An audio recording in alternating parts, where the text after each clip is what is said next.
नमस्कार। दिन भर की खबरों को लेकर मैं अलका गथुरिया सहारा हरियाणा के इस खास बुलेटिन में आप सभी का स्वागत करती हूं। आइए खबरों को विस्तार से जानने से पहले नजर डालते हैं हेडलाइंस पर। हरियाणा स्टेट पेंशनर समाज ने अपनी मांगों के लिए किया जोरदार प्रदर्शन, सौंपा ज्ञापन। रोहतक से आज से शुरू हुई 8 पैसेंजर ट्रेन। पूर्व मंत्री ग्रोवर ने यात्रियों को सैनिटाइजर्स और मास्क वितरित किए। हरियाणा के मुख्यमंत्री और केंद्रीय रेल मंत्री का जताया आभार।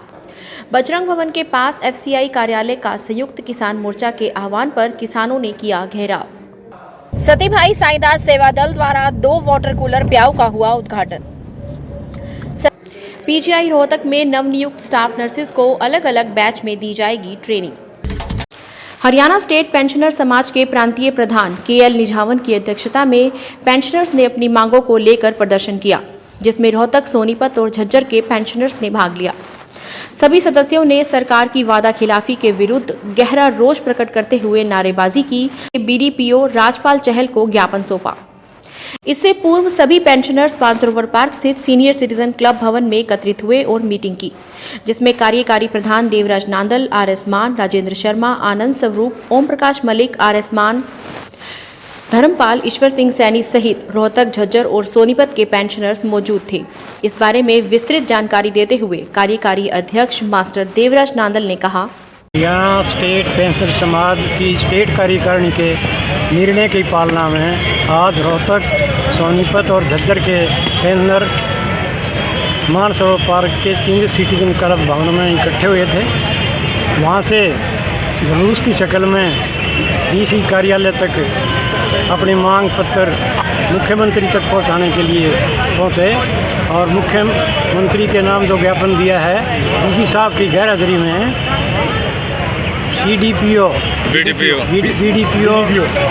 राजपाल चहल साहब ने लिया है। उनकी ओर से उन्होंने वायदा किया है कि ज्ञापन को, स्टेट पेंशनर समाज के ज्ञापन को मुख्यमंत्री को रिकमेंडेशन के साथ भेज दिया जाएगा और उसकी कॉपी पेंशनर समाज को दी जाएगी। ये उन्होंने वायदा किया है। मेहरबानी बेशक मुझे उस साइड पर बुला लिया करो, मैं इतना बड़ा नहीं। बहुत बढ़िया है हमारे हो बताओ आपको आगे इसको मैं स्ट्रोंगली रिकमेंडेड करके DC साहब के थ्रू CM साहब को भेज दूंगा। और अगर इस लेटर की जो हमने रिकमेंडेशन की है आपने कॉपी चाहिए तो मेरा ऑफिस ठीक मॉडल स्कूल के बैक साइड में है, मैं भेज दूंगा। चाहे आपको मेल पे चाहिए, कहीं चाहिए, इसको स्ट्रोंगली रिकमेंडेड करके। आज से रोहतक जंक्शन से 1 साल बाद 8 पैसेंजर्स ट्रेन की शुरुआत हुई है। भारतीय जनता पार्टी के वरिष्ठ नेता और प्रदेश के पूर्व सहकारिता मंत्री मनीष कुमार ग्रोवर ने 24 परिवार पुरानी अनाज मंडी के तमाम कर्मठ साथियों के साथ आज सुबह रोहतक जंक्शन पहुंचकर यात्रियों को सैनिटाइजर्स और मास्क बांटे। उन्होंने यात्रियों से आह्वान किया कि वे सोशल डिस्टेंसिंग का पालन करते हुए अपनी यात्रा करें। यात्रा के दौरान पूरी सावधानी रखें। ट्रेन चलने की खुशी में यात्रियों को मिठाई भी बांटी गई। मीडिया से बातचीत में पूर्व मंत्री ने कहा कि पैसेंजर ट्रेन चलाने पर वे हरियाणा के मुख्यमंत्री मनोहर लाल और केंद्रीय रेल मंत्री पीयूष गोयल का आभार व्यक्त करते हैं। ट्रेन नहीं चलने से आम आदमी, दुकानदार और नौकरी से जुड़े लोगों को दिक्कत का सामना करना पड़ रहा था। किसान मोर्चा के आह्वान पर किसानों ने आज बजरंग भवन के पास FCI कार्यालय का घेराव किया और सरकार के खिलाफ नारेबाजी की। किसानों के इस घेराव को देखते हुए पुलिस प्रशासन के जवान भी वहां मौजूद रहे। बाद में पत्रकारों से रूबरू होते हुए किसान मोर्चा के पदाधिकारियों ने बताया कि सरकार इसे निजीकरण चाहती है, जिसका हम विरोध कर रहे हैं। उन्होंने कहा कि केंद्र की भाजपा सरकार हर बड़े घरानों को अंबानी और अडानी के हाथ बेचना चाहती है, जिसका पुरजोर विरोध किया जाएगा। उन्होंने बताया, चलो जी हो गया। हैं उनके ऊपर धरने हैं, उनके घेराव हैं। सरकार या जो सरकारी एजेंसी है इसको घाटे में दिखाकर बेचना चाहती है, प्राइवेट करना चाहती है, अंबानी अदानी को इसका ठेका देना चाहती है, जो कि किसानों का बिल्कुल लूट करेगा। वो तो समर्थन मूल्य भी लागू नहीं करी ना, प्राइवेट एजेंसियाँ तो क्यों करेंगी समर्थन मूल्य? तो आज सरकार ही नहीं MSP के ऊपर कानून बना रही इसमें लोकसभा में, तो इसलिए आज पूरे देश में आह्वान है कि भी इनके ऊपर धरने दो, इनका घेराव करो ताकि ये बच सकें, FCI का निजीकरण ना हो। इसलिए संयुक्त मोर्चे ने ये आह्वान किया था। और जो है 14 तारीख को भीमराव अम्बेडकर की जयंती भी मनाई जाएगी, 10 तारीख को जो है KMP भी बंद होगा और 8 तारीख को हम संयुक्त मोर्चा के आह्वान के ऊपर जो ही विधानसभा में एक और काला कानून बनाया है हरियाणा की विधानसभा में, वो कि आंदोलन के समय में कोई भी संपत्ति की हानि होगी तो उसका आंदोलनकारी जो है खामियाजा भुगतेगा, उसका दंड उसने देना पड़ेगा। ये इनसे भी काला कानून है कि अंग्रेजा की भी हिम्मत नहीं पड़ी थी इसके किस्म के काले कानून बनाने की। खट्टर की मोदी जी की जो है इनकी हिम्मत पड़ रही है, पता नहीं कौन किसकी संपत्ति में नुकसान कर जाएगा, आंदोलन किसी का है, हम उसका भी विरोध करते हैं, हम सड़क पे उतरेंगे।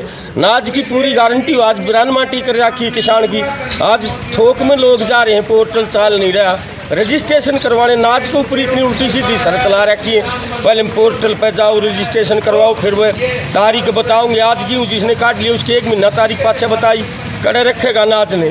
हम इन सभी जो शर्तें हैं सरकार की, चाहे केंद्र की है चाहे राज्य सरकार की, हम इनका बाईकाट करते हैं, बहिष्कार करते हैं। प्रेम जी, अगर किसी का नुकसान होता है तो उसकी भरपाई नहीं होनी चाहिए?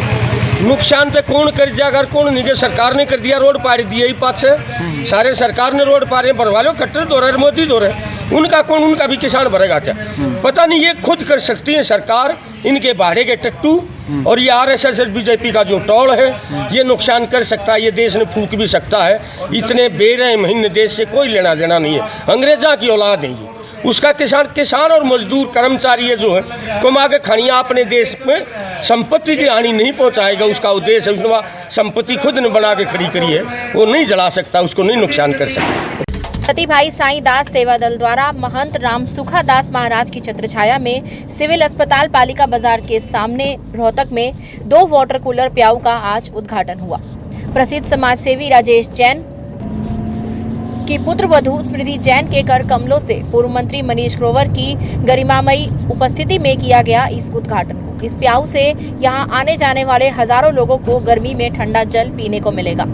ये जानकारी देते हुए सती भाई साईं दास सेवा दल के प्रधान नरेश आनंद ने बताया कि ये दोनों वाटर कूलर प्रसिद्ध समाज सेवी राजेश जैन द्वारा दिए गए हैं। उन्होंने सेवा दल की तरफ से उनका आभार व्यक्त किया। पंडित भगवत दयाल शर्मा स्वास्थ्य विज्ञान विश्वविद्यालय में नवनियुक्त स्टाफ नर्सिस को 5 से 12 अप्रैल तक अलग अलग बैचेस में ट्रेनिंग प्रदान की जाएगी। चिकित्सा अधीक्षक कार्यालय में दी जाने वाली इस ट्रेनिंग का पहले दिन का शुभारंभ चिकित्सा अधीक्षक डॉक्टर पुष्पा दहिया ने दीप प्रज्वलित करके किया। इस अवसर पर डॉक्टर पुष्पा दहिया ने सभी का स्वागत करते हुए कहा कि आप सब मेहनती और अपने कार्य के प्रति पूर्ण रूप से समर्पित हैं, तभी आपने इस फील्ड का चयन किया है। दहिया ने कहा कि ये प्रोफेशन समय का पाबंद नहीं है, पूर्ण रूप से मानवता की सेवा के लिए समर्पित है, इसलिए वो सबसे आग्रह करती हैं कि अपने काम को पूरी मेहनत और ईमानदारी से करें। डॉक्टर पुष्पा दहिया ने कहा कि आप किसी रोगी के लिए समय पर सहायता करते हैं तो उससे बड़ा कोई धर्म नहीं है। अज्ञानता से हमें तार दे मां, तू स्वर की देवी है, संगीत तुझसे, हर शब्द तेरा है, हर गीत तुझसे। कुछ प्रॉब्लम होती है तो आप कितनी भावना से उसका इलाज करते हैं, उसकी सहायता करते हैं, उसकी देखभाल करते हैं, यही मन में सोचकर आपको यहाँ काम करना है। और आपको जैसे जैसे आप लोग काम करेंगे आप ये फील करेंगे कि इससे बड़ा और कोई काम नहीं है। You will always feel satisfied after going from duty, when you are leaving the job, after doing your duty and going towards home. If you have done your duty very carefully, honestly, you will feel। नौकरी पे जब काम पे अगर तसल्ली होती है, satisfied होते हैं, तो आपका पूरा दिन और घर में जाके भी आपको तसल्ली होती है। सो इस प्रोफेशन से अच्छा कोई और प्रोफेशन नहीं है। अगर आपने ये प्रोफेशन, मैं ये समझती हूँ कि ये प्रोफेशन चुना है तो कुछ सोच समझ के ही चुना होगा। तो आप सबसे यही प्रार्थना है कि आप जब भी अपनी ड्यूटी पर होते हैं तो आप अपना काम बड़ी ईमानदारी से और नियमित रूप से करेंगे। सबसे इम्पॉर्टेंट चीज़ क्या होती है कि जब आप मरीज के पास जाते हैं, अगर आपने उसको प्यार से 2 शब्द कह दिए आधे से ज़्यादा तो मरीज वैसे ही ठीक हो जाते हैं। सो इम्पॉर्टेंट इज कि आपका बिहेवियर कैसा है। अगर आप चाहें तो हमारी बहुत सारी समस्याएं खत्म हो जाती हैं। आज के लिए इतना ही। अगले एपिसोड में आपसे फिर मुलाकात होगी। तब तक के लिए नमस्कार।